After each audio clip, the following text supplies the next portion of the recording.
Hey everybody, thanks for watching. It is Easter weekend 2022. We are still in Florida.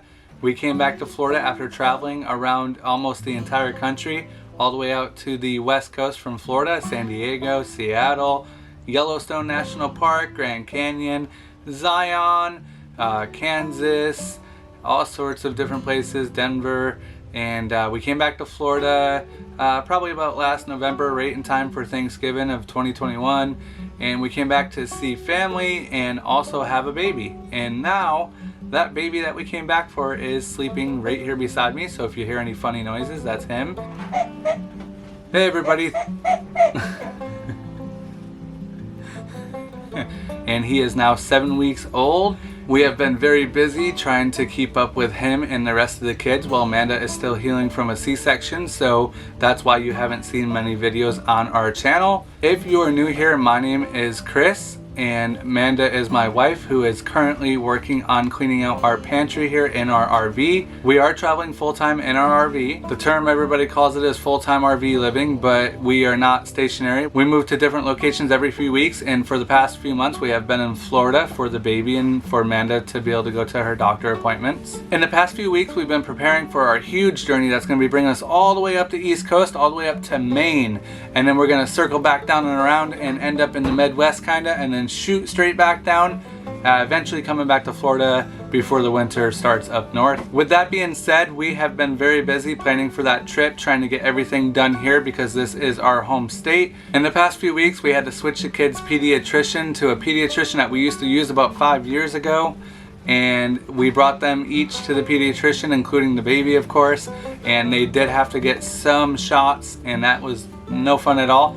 However, the ones with autism, which is Isaac, he is 5, Malia is 12, she is nonverbal, they both did way better than any of us thought. They didn't cry, they did really good, so we're very happy about that. Levi is waking up beside me right now because of my voice, so if you hear a little bit of crying, it is Levi right beside me. Levi is 7 weeks old as of yesterday. Amanda went to her 6-week checkup, and that also went very well. So we are very thankful everything is going as planned, including just Levi himself and having the baby, and the fact that he was a C-section, which we were totally not expecting, but it happened and everything's been going as planned there as well. So Levi's eyes were like gray and they're starting to turn blue now, and he is shining those bright blue eyes at me right now. We only have 4 days left to get everything ready to go. Right now our other 3 kids, Malia, Isaac, and Aubrey, are at grandma's house, and she is helping us by watching them so we can get a lot done here. And I'm about to do something that we've been meaning to do for a very long time. Right now I'm sitting on the RV couch. This has been our view for the past few weeks. It's not the best view, but this campground is pretty much empty. The reason why this campground is empty is because it's mainly full of snowbirds who come down from the north to Florida for the winter, and they have all started going home. As a matter of fact, we've tried to come here a few times to visit family in the area, and we couldn't get into this campground, and it's not near any kind of tourist attractions or anything in Florida, so it's just the fact that the snowbirds pretty much come down and fill the entire area. So they have gone home. There is plenty of room. Right behind me are actually 3 sites, and it would be tight if people were here, but no one's here right now, so the 3 sites are completely empty, and they have been that way for the past week or so. As I said, right now 3 of the 4 kids are at grandma's house, so I'm about to do something major that I've been meaning to do. Every time we move on what we call moving day, when we go to a different location, we have to pack everything up, make sure nothing falls out of the cabinets. We have to deal with all the slides. We have 3 slides that go in and out on this RV.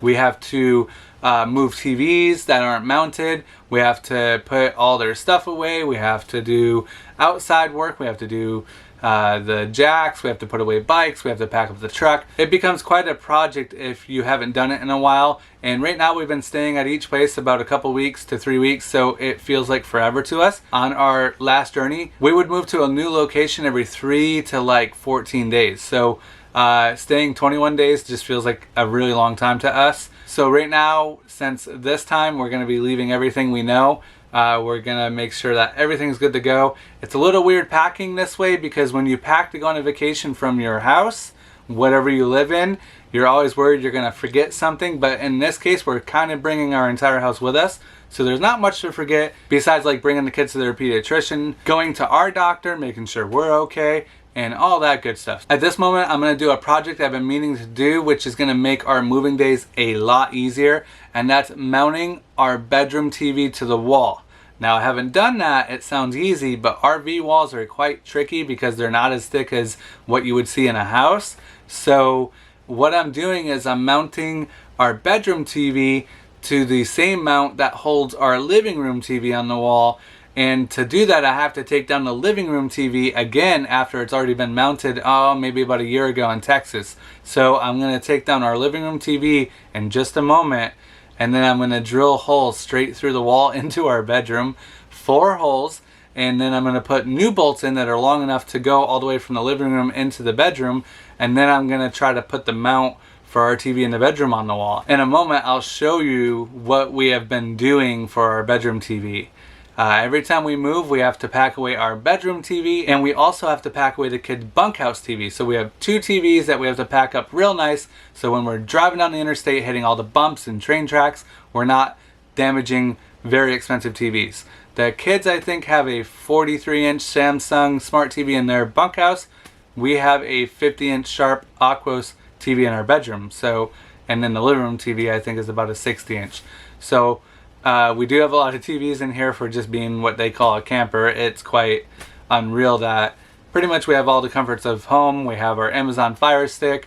We are able to stream from Hulu and Paramount Plus and Disney Plus. Everything seems the same from our house except for the fact that everything moves down the road and you just have to make sure that it is safe. And without the 2 TVs being mounted yet, it just makes it more difficult every time packing things up. So the only TV that's on the wall is our living room TV. I will be so happy once our bedroom TV is on the wall because that will also open up our bedroom. And you'll see what I mean by that in a moment, because right now our TV is kind of just sitting there. Since it's only 4 days from when we're leaving Florida and I'm slow at editing, and we do have a newborn baby in addition to our 3 other kids, and 2 of those have autism, which is really what our channel is all about. We watch a lot of YouTube channels that are RV channels, so we don't want to transition into an RV channel, even though right now that does make up our entire life. I mean, we are on the road, we're traveling, we're living in an RV, so it's kind of hard not to seem like an RV channel, but at the same time we do want to show others and inspire others that even if you do have a child with special needs or autism, that it is possible. So if you're watching this right now, number 1, please subscribe. Number 2, please hit the bell so you'll see when we upload. We don't have a consistent schedule at the moment. We definitely want to get a consistent schedule on YouTube at least once a week. So definitely click that bell. That way when we get to that point, you'll know. But for now, we're doing our best to get a video out there every few weeks. And when you actually watch this, it probably will be once we've already started off on our journey. And the thing is, our journey that took us all around the country, all the way over to California and up to Seattle and back to Florida, we didn't really upload any of that on YouTube yet, and that's almost going on a year now from when we started off. And we left on that trip a year ago from last month. So I have a lot of video footage to upload. I really want to share that trip with everybody. It was pretty amazing. There were some huge highlights in the beginning where we had to call 911 at our second national park, so you can only imagine how we were feeling at that point to get Malia rescued from a cave. And we will do that video soon as well. So that's just one more reason to click that bell right now and subscribe if you haven't. Okay, so I'm gonna go ahead and show you the bedroom TV and the living room TV and how they're mounted. And hopefully I will be able to show you guys a good before and after if I don't destroy the wall. Here is our Samsung Smart TV hanging on our living room wall, or what we call the living room. And you'll notice we have a nice little mantle here above our fireplace. This is where we keep all of our remotes and electronics. We have a Sony Smart DVD player right there. We have our internet box down there that we've decorated with some eyeballs and headphones. This is the mount that is attached to the living room wall for the TV, and I'm going to go ahead and remove this mount off the wall in order to install the bedroom mount. We can actually pull this large TV away from the wall, and we can angle it any direction we want to, which is really nice. And that always worries me because it doesn't lock. So when we drive down the interstate, I'm always nervous when we come back in here that the TV is going to be bouncing away from the wall, but it never moves. Our bedroom TV has been sitting on this Disney princess table, and then it sits on this ottoman that we purchased from Camping World that we are supposed to be using in our living room. It has good storage inside of it. And then our TV is sitting on top of the ottoman. The goal here is to mount it to this area on the wall. You'll notice that the RV manufacturer has a sticker on the wall that says TV backer, and what we have found from a lot of people we know, that is not the case usually. There's a big block of wood in the wall here, but it's not usually where the sticker is, and I know that that's not correct. I drilled a test hole over here, which kind of looks really silly right now, but once the TV's on the wall you won't see this. And the piece of wood is actually right here where the living room TV is. So I'm going to be coming straight through. You're going to see 4 holes here in the wall. The mount's going to go on there, and we're going to use the same bolts from the living room coming through, and this is where the TV is going to sit. And then our plug and our cable TV is right up here on the ceiling. So hopefully everything will look really good once I'm done. This is the before, and then I hope to show you how it all turns out.